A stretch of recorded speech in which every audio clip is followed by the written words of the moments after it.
हमारे चैनल को सब्सक्राइब करने के लिए सब्सक्राइब के इस बटन को ऐसे दबाएं, फिर नोटिफिकेशन पाने के लिए इस बेल आइकन को ऐसे प्रेस करें और नोटिफिकेशन को ऑन कर लें।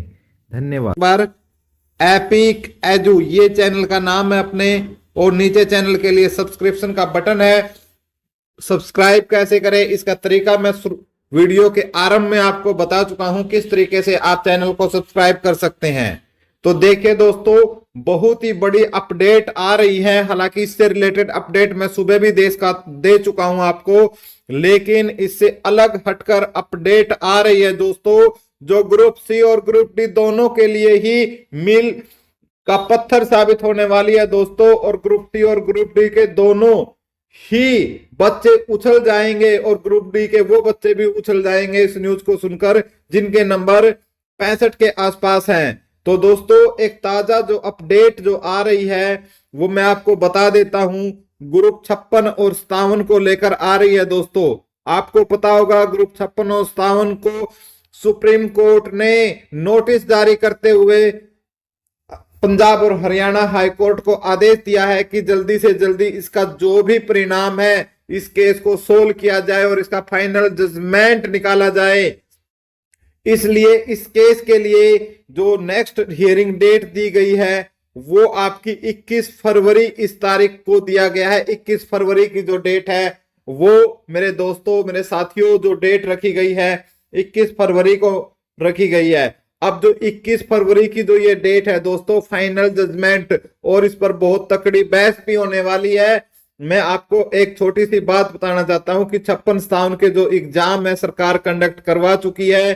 अब इस पर दो तरीके से ये जो 56 और 57 का एग्जाम होने के बाद बटा हुआ है दोस्तों। सरकार कहती है, सरकार के अंदर मैं आपको एचएससी को शामिल करना चाहता हूं। एचएससी इनको बचाना चाहती है, यानी कैंसिल नहीं होना देना चाहती। अभी मैं इसका रीजन भी दूंगा। दूसरी तरफ एचएससी एक दूसरे ग्रुप को बोलती है कैंसल गैंग। समझाऊंगा मैं कैंसल गैंग किन्हें बोलती है। एक दूसरे ग्रुप को कैंसल गैंग बोलती है, जो कि इनको क्या करवाना चाहते हैं, 56 और 57 को कैंसल करवाना चाहते हैं, और वो बोलते हैं कि ये पेपर दोबारा होना चाहिए। ठीक है, अब मैं दोनों को बताऊंगा कि दोनों क्या अपडेट आपको दे रहे हैं। पेन का कलर मैं बदल लेता हूं। पहले मैं कैंसल गैंग की आपको बता देता हूं। जो उन्होंने केस किया है, उन्होंने आपको ग्रुप नंबर 56 में रिपीट हुए थे आपके नंबर 41 क्वेश्चन, जो पहले दिन था, जो नेक्स्ट डे था, जिसमें रातों रात कोर्ट खुलवा के एग्जाम हुआ था, तो नेक्स्ट डे था, उसमें 41 question same to same repeat हुए थे जो उससे पहले एग्जाम था। तो जो जिसको एचएससी कैंसिल, हम नहीं बोल रहे भाई, हम ये कहते हैं अपने हक के लिए लड़ना कोई गलत बात नहीं है। ये कैंसिल गैंग जैसे शब्दों का प्रयोग हमारे माननीय मुख्यमंत्री और माननीय एचएससी के चेयरमैन जो है वो यूज कर रहे हैं, यानी हरियाणा सरकार यूज कर रही है कैंसिल गैंग। जो ये कैंसिल गैंग के सदस्य हैं इनको बोल रही है, जो ये कैंसिल गैंग के सदस्य इन्होंने बोले हैं कि ये 41 नंबर रिपीटिशन नहीं है, ये डायरेक्ट चीटिंग है। ये डायरेक्ट चीटिंग है, यानी ये एक धोखा है। ठीक है, और ये धोखा क्या है, इनका बोलना है कोर्ट के अंदर कि ये जो अपने बच्चे हैं, यानी जो एचएससी के जानकार है या अपने खुद के बंदे हैं, उनको सेट करने के लिए पहले से ही उनको बता दिया गया था कि जो आपका पहले दिन पेपर हुआ था उसको पढ़ के अच्छे तरीके से जाना। ये ऐसा कोर्ट में बोलना है कैंसिल गैंग का। तो उन्होंने बोला कि उनको इनडायरेक्ट वे में फायदा देने के लिए, ठीक है, ये क्वेश्चन रिपीट करवाए गए हैं 41 क्वेश्चन। ठीक है, ऐसा इनका मानना है दोस्तों। इसमें मेरी कोई पर्सनल राय नहीं है, ऐसा मानना है। कैंसिल गैंग का इस प्रकार से केस किया गया है इसके ऊपर, जिसकी सुनवाई, जिस पर बहस 21 तारीख को जबरदस्त होनी है। अब मैं आपको एक ग्रीन पेन से एचएससी की तरफ ले जाना चाहता हूं। एचएससी का कहना है दोस्तों कि भाई हम क्या है, हम यदि देखो इसमें हमारी कोई गलती नहीं है और ना ही हमने पेपर बनाए हैं। ये जो जिस एजेंसी ने पेपर सेट किया है उसकी मिसअंडरस्टैंडिंग है। तो हम जो ये 41 क्वेश्चन है, यदि कोर्ट बोलता है कि हम दो तरीके से रिजल्ट निकाल देंगे, या तो जैसे अपने 95 अंक या 100 अंक लगा के चलो, तो 100 में से क्या है, ये 41 अंक हम सबको दे देंगे, ये 41 अंक हम सबको दे देंगे, ठीक है, चाहे किसी के कितने, ये 41 अंक हम सबको दे देंगे, ठीक है। और दूसरा ऑप्शन एचएससी ने रखा है कि भाई हम 41 नंबर को, जो ये रिपीट हुए हैं 41 क्वेश्चन, इनको काट कर बाकी में से क्या कर देंगे, कट ऑफ बना देंगे, ठीक है। और आपको मैं अभी एक बेहतरीन न्यूज तो अभी देने वाला हूं दोस्तों, जो आप सुनोगे वो आप ये बोलोगे कि सर क्या न्यूज आई है 56-57 के ऊपर, 56-57 के। तो मैंने आपको बात दी है, बताई है, ये बात 21 फरवरी को कोर्ट में होने वाली है। और ऐसा सुनने में आया है कि एचएसएससी 56-57 को बचाने के लिए सोलिसिटर जनरल ऑफ इंडिया, वो कौन है, उसका नाम है तुषार मेहता, उनको कोर्ट में उतारने वाली है सरकार, सोलिसिटर जनरल ऑफ इंडिया को, ठीक है। एक सुनने में आई है दोस्तों, ये अफवाह भी हो सकता है और सच्चाई भी हो सकती है, क्योंकि सच्चाई इसलिए हो सकती है, आप पीछे साथ मेरे साथ चलिए, कि सरकार ने जो ये इतने बड़े बड़े कदम उठाए हैं कि हम 41 नंबर काट के भी रिजल्ट दे देंगे, 41 नंबर सबको देकर भी हम रिजल्ट निकाल देंगे, फिर किसी के साथ भेदभाव नहीं होगा। जब इतनी बात बोली है तो उसको डिफेंड करने के लिए सरकार बिल्कुल अपने किसी ऐसी चीज है, क्योंकि आपको पता है लोकसभा चुनाव बिल्कुल सिर के ऊपर है, तो उसको कंपनसेट करने के लिए सरकार किसी हद पे भी जा सकती है भाई, ये क्योंकि आपको पता है भाई, कोई भी राजनीतिक पार्टी हो, चाहे कांग्रेस हो, बीजेपी हो, आप हो, कोई भी हो दोस्तों, इनका कोई ईमान धर्म नहीं होता, ये सत्ता के लिए किसी भी हद तक जा सकते हैं। तो ऐसा सुनने में आया है कि तुषार मेहता को एक और बात आई है, जो कि 100% बिल्कुल उसकी मैं गारंटी लेता हूं कि आपके जो एडवोकेट जनरल है, एजी साहब है, वो कोर्ट में पेश रहेंगे, कोर्ट में हाजिर रहेंगे, पेश नहीं हाजिर भाई, हाजिर रहेंगे, और वो खुद इस केस के ऊपर केस को लड़ेंगे। और मैं आपको एक बात बता देता हूं, जब भी एजी साहब एचएससी की तरफ से केस लड़ने आए हैं, तो कभी भी एचएससी केस हारी नहीं है दोस्तों, कभी भी एचएससी केस हारी नहीं है। तो इसलिए इन दो जो ये फैक्टर आए हैं, जो सरकार ने अपना ट्रम्प कार्ड जो लगाया है, तो इससे लगता है कि एचएससी, ये हमारा ओपिनियन है दोस्तों, लेकिन हम वैसे कोर्ट के खिलाफ नहीं कुछ बोल सकते, क्योंकि वो हमारी गरिमा है, हमारे देश की शान है, आन है, बान है, सब कुछ है दोस्तों, लेकिन अपनी अपनी ओपिनियन हो सकती है। जिस हिसाब से सरकार जा रही है, वो 56-57 को बचा सकती है, बचा सकती है दोस्तों। और एक यदि 56-57 को, यदि 56 और 57 को सरकार बचाने में कामयाब रही, तो ग्रुप डी वाले भाइयों, आप कूद कूद कर नाचना। आप जो आपके 60 से 65 नंबर के जो बच्चे हैं, उनके लिए तो एक संजीवनी बूटी का काम ये सरकार करेगी। तो आप तो धन्यवाद देते देते खट्टर को और खदरी को नहीं होगे, यदि ऐसा काम जो अब बोला है, जो न्यूज में आ रहा है, यदि ऐसा हो जाता है। तो ये एक बहुत बड़ी अपडेट मैंने आपको देनी थी, ठीक है। साथ में आपको मैं एक और बात बता देता हूं कि मनोहर लाल खट्टर जी ने फिर कल एक बयान दिया है दोस्तों। उस बयान में उन्होंने ये बोला है कि हम ग्रुप डी की भर्ती को होल्ड कर सकते हैं, क्योंकि हमें पहले क्या करना है, जारी करनी है कौन सी, ग्रुप सी की भर्ती। हम सारे रिजल्ट निकालेंगे पहले, उसके बाद डी का रिजल्ट निकालेंगे, और इसको हम लोकसभा से पहले इसको क्लियर कर देंगे। और उसके ऊपर उन्होंने ये भी बोला है कि आचार संहिता रहते रहते कि जो भी पाइपलाइन, जैसे एक शब्द यूज कर रहे हैं आजकल, ये पाइपलाइन का मतलब क्या है कि जो प्रोसेस में चल रही है भर्तियां, हम उनका रिजल्ट निकाल सकते हैं। ये सरकार को ये अपनी विशेष पावर का यूज करके ऐसा कर सकती है दोस्तों, चुनावी फायदा उठाने के लिए। तो ये ग्रुप डी वालों के लिए तो नाचने कूदने, डीजे सब कुछ बजाने का और यूज करने का ये आपको एक बहाना मिल सकता है दोस्तों। और बहुत शानदार खबर आप डी वालों, आप बिल्कुल भी, मैं आपको एक मेरी ओपिनियन है पर्सनल, आप बिल्कुल भी लेट ना करें। हर टाइम आप जब भी ग्रुप डी वाले हैं जिनके नंबर कम है या ज्यादा है, सभी अपने अपने आसपास जो भी आपके एमएलए है या सांसद है उसको आप ज्ञापन दे सकते हैं कि हमारी भर्ती सी के बाद ही हो।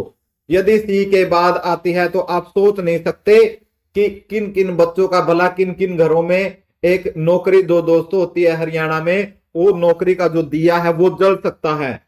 ठीक है, क्योंकि भैया कल ही मेरे से एक से बात हुई थी, एक का बेचारे के नंबर अच्छे थे, उसने बोल रखा था कि भाई मेरा तो टेस्ट में इतने नंबर आए हैं, तो रिश्तेदारों ने कहीं बात चला दी उसकी कि भाई बड़ा अच्छा लड़का है, पढ़ रहा है, ये कर रहा है, तो उस भाई का नंबर ही नहीं आया।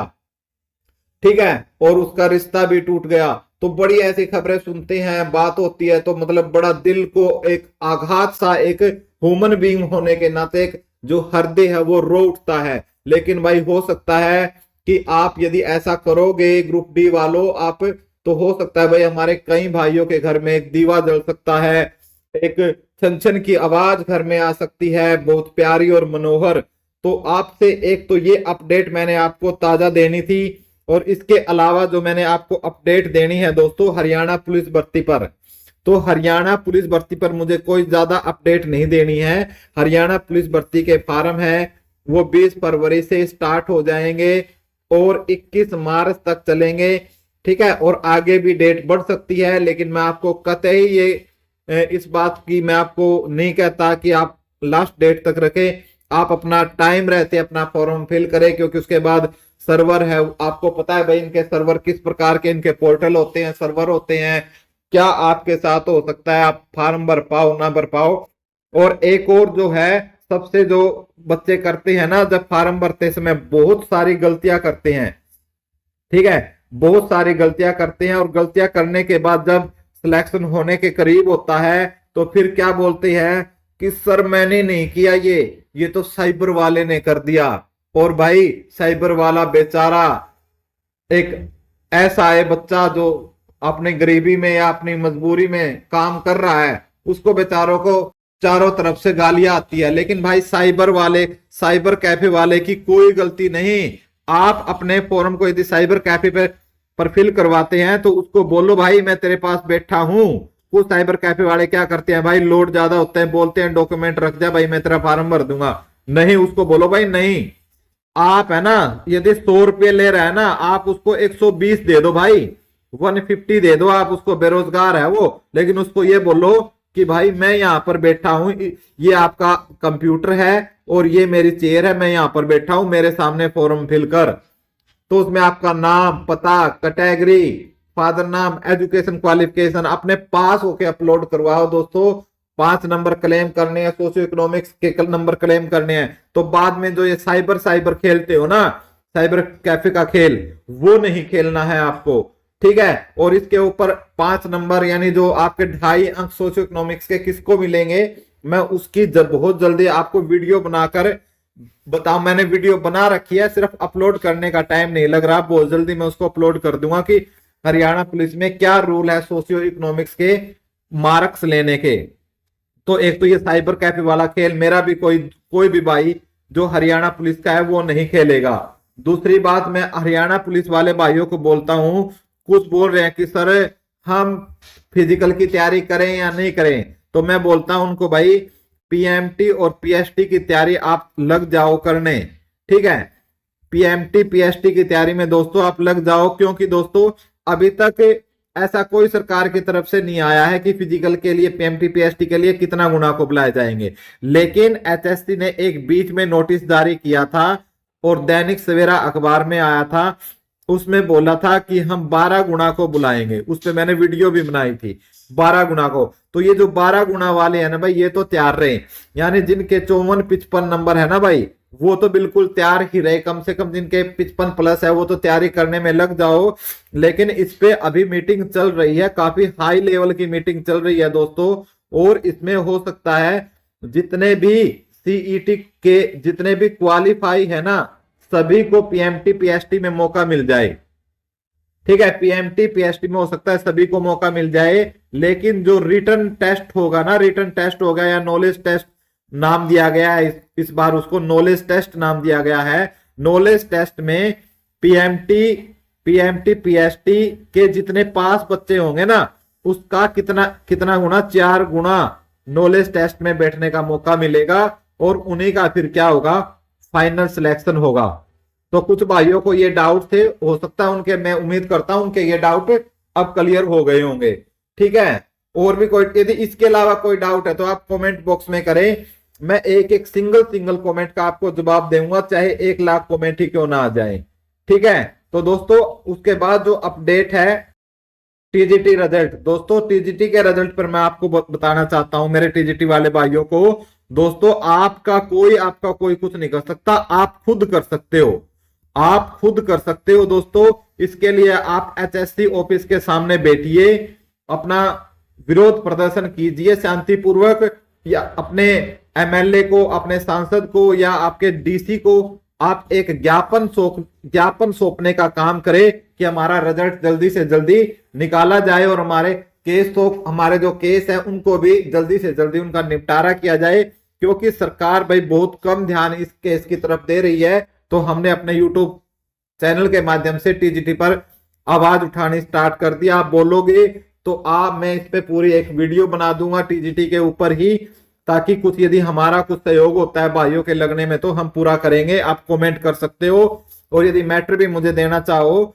तो मुझे मैटर भी प्रोवाइड कर सकते हो, जितेंद्र सिंह 111115@gmail.com पर आप मुझे भेज सकते हो, कमेंट बॉक्स में बात कर सकते हो, जीमेल पर मैटर पूरा लिख के भी भेज सकते हो, और आप मुझे वीडियो बना के भी भेज सकते हो। दोस्तों यदि आप कोई भाई टीजीटी का है और कोई वीडियो बनाता है और उसमें ऑथेंटिक जानकारी रखता है जिसमें सभी भाइयों का फायदा होता है, तो मैं उस वीडियो को मैं अपनी वॉइस में नहीं, आप खुद की वॉइस में भी बना के भेजोगे तो मैं उसको भी अपलोड कर दूंगा, कोई समस्या नहीं है। दोस्तों भाइयों के लिए जान हाजिर है।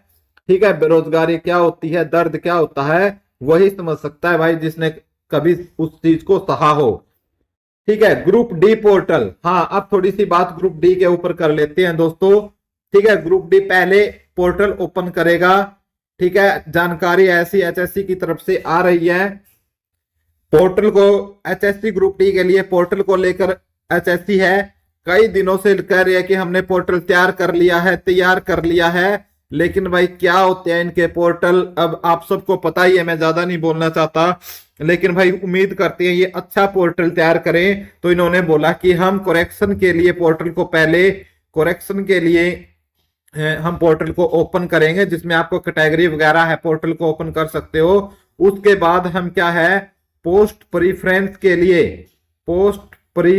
के लिए पोर्टल को क्या करेंगे, ओपन करेंगे। ठीक है, और उन्होंने बोला है कि भाई हम जल्दी ही इसको कर सकते थे, लेकिन एचएससी की तरफ से अब ताजा अपडेट आ रही है कि जाट जो ये आपका आंदोलन चला हुआ है, किसानों का आंदोलन, हमारे किसान भाइयों का, अन्नदाताओं का आंदोलन चला हुआ है, उसके चलते कई जगह पर इंटरनेट बंद है, इसलिए वो क्या कर रहे हैं, बोल रहे हैं कि इसलिए हमने पोर्टल नहीं किया। लेकिन भाई ये इनके बहाने होते हैं, ऐसा इनका पोर्टल मुझे पता है इतनी जल्दी बनकर तैयार नहीं होगा। और जो रिजल्ट की बात करें तो रिजल्ट के बारे में मैंने बता दिया है दोस्तों, किस तरीके से आपको जल्दबाजी नहीं करनी है पोर्टल को रिजल्ट को लेकर, या आ जाएगा जब आएगा वेट करो। ठीक है, और इस पॉइंट पे मैं बात कर चुका हूं, सीखा ही पहले आएगा। अब जो बात कर लेते हैं दोस्तों एक सीईटी 2024 पर, इसको लेकर भी बहुत भाई देखो, जिन्होंने 2023 का दे रखा है और जिनके अच्छे अंक बने हैं, उनको तो ये चिंता हो रही है कि भाई जल्दी से जल्दी हमारी ज्वाइनिंग हो जाए। लेकिन भाई जो फ्रेशर है, जिन्होंने पीछे एग्जाम 2023 का नहीं दे पाए थे, किसी कारणवश नहीं दे पाए थे, जो भी उनका रीजन रहा होगा, या जो वो बच्चे जिनका स्कोर अच्छा नहीं हुआ, तो भाई उनको तो क्या है, 24 का इंतजार है भाई, उनको तो इस चीज का वेट है। अब आप में से कुछ बोलेंगे कि सर 23 वाले में तो इन्हें कुछ कर लेने दो। भाई बहुत ही जबरदस्त अपडेट आ रही है आपके लिए कि जो सीईटी 2024 जरूर होगा, जरूर से भी जरूर। ठीक है, मैंने पीछे इस पे एक पूरी वीडियो बना रखी है, आज से कम से कम 10-15 दिन पहले, आप मेरे वीडियो सेक्शन में जाकर उस वीडियो को देख सकते हो। ठीक है, मैं आपको ये बता देता हूं कि जरूर होगा, और इसके तहत मैं आपको ये बता देता हूं कम से कम 40,000 प्लस वैकेंसियां इसके अंदर आएंगी। और इसके अंदर मैं बात करता हूं ग्रुप सी की भी आएंगी, ग्रुप डी की भी आएंगी, और टीचर भर्ती, टीचिंग भर्ती भी आएगी। ठीक है, टीचिंग से रिलेटेड जो हमारे हैं टीटी पीएचडी वो भर्तियां भी आ सकती है, लेकिन ये हो सकता है चाहे वो कम आए। ठीक है, अब ग्रुप डी वाले बोलेंगे भाई अब तो लगे हैं इतने जल्दी। बिल्कुल भाई, ग्रुप डी की ज्वाइनिंग होने के बावजूद भी सरकार ने इतनी पोस्टें खाली है ग्रुप सी और डी में और टीचर में, कि एक सर्वे में बताया गया है कि जो अपोजिट पार्टी के, जो कांग्रेस के एक प्रवक्ता थे, उन्होंने बताया है कि 2 लाख प्लस वैकेंसियां खाली पड़ी हुई है। ठीक है ना, ये जो भूपेंद्र सिंह हुड्डा जी है उन्होंने ऐसा बोला है कि 2 लाख से ज्यादा वैकेंसियां खाली पड़ी हुई है, जिस पर यदि सरकार चाहे तो वैकेंसियां कर सकती है, लेकिन ये सरकार युवाओं को रोजगार देना ही नहीं चाहती। ठीक है, तो हो सकता है वैकेंसियां हो भाई, और वैकेंसियां तो मिलेगी, क्योंकि आप खुद एक बात सोचिए, आप एक खुद बात सोचिए दोस्तों कि इन्होंने पिछले 5 साल में कितनी भर्ती की है। आप मुझे कमेंट में बताइएगा दोस्तों। एक क्वेश्चन मैं आपसे पूछ रहा हूं यहाँ पर, सब कुछ इरेज करके आपका थोड़ा सा समय लेना चाहता हूं दोस्तों, उससे आपको कुछ क्लियर होगा। आपको किसके बारे में क्लियर होगा? वो क्लियर होगा आपको दोस्तों सीईटी 2024 के बारे में। मेरा एक क्वेश्चन है, मैं ग्रीन पेन से लिख रहा हूं कि पिछले 5 साल में आपके हिसाब से या आपके अनुसार, हिसाब नहीं अनुसार, जो आपने देखा है, हरियाणा एचएसएससी ने, एचएससी मतलब हरियाणा सरकार ने कितनी जॉब दी है, कितनी जॉब युवाओं को दी है, युवाओं को दी है, कितनी दी है? इसका आंसर कमेंट बॉक्स में जरूर लिखे। ठीक है, कमेंट बॉक्स में आपका, मैं समझ जाऊंगा, उसका उत्तर आपने हैश लगाकर बता देना है कि इतनी दी है। ठीक है, मैं इसका आंसर समझ जाऊंगा। ठीक है, और मैं ये भी समझ जाऊंगा कि हमारे कौन से व्यूअर हमें प्यार करते हैं, जो हमारी हर एक बातों को अच्छे तरीके से समझते हैं। ठीक है, तो ग्रुप सी के बारे में, ग्रुप 2024 के बारे में बता रहा हूं दोस्तों। लगभग ये आपका मई में इसकी एडवर्टाइजमेंट ऐसा बोल रहे हैं, हो सकती है, लेकिन भाई मेरे हिसाब से जो सीईटी है ना, ये आपका जुलाई जून में एडवर्टाइजमेंट हो सकती है इसका, और जुलाई के लास्ट में या अगस्त के प्रारंभ में। ठीक है, इसका जो पेपर है एचएससी आपका ले सकती है, जब तक आपकी ग्रुप सी और ग्रुप डी सारी भर्तियां क्लियर हो जाएंगी और सरकार नई भर्तियां लिखकर विधानसभा के लिए ट्रम्प कार्ड, यानी जो आपका हुक्म का इक्का है, ठीक है, मनोहर लाल सरकार वो हुक्म का इक्का रख सकती है। और जो हरियाणा पुलिस की जो भर्ती निकाली है दोस्तों, वो भी विधानसभा से पहले होंगी। ठीक है, आप वो बच्चे भी अपनी तैयारी में फुल लग जाएं। ठीक है, तो ये जो अपडेट है दोस्तों अभी अभी आपके लिए जो आ रही थी, मैंने सभी आपको देने का काम किया है। फिर भी भाई कोई ऐसी अपडेट रह जाती है आपको मैं नहीं दे पाया हूं, तो आप उसका कमेंट करें। मैं चाहे मुझे किसी भी टाइम, आपको चाहे रात को आपको रिप्लाई करना पड़े, मैं एक एक कमेंट का आपको जवाब दूंगा। और जो भाई हमारे साथ जुड़े हुए हैं उनको पता भी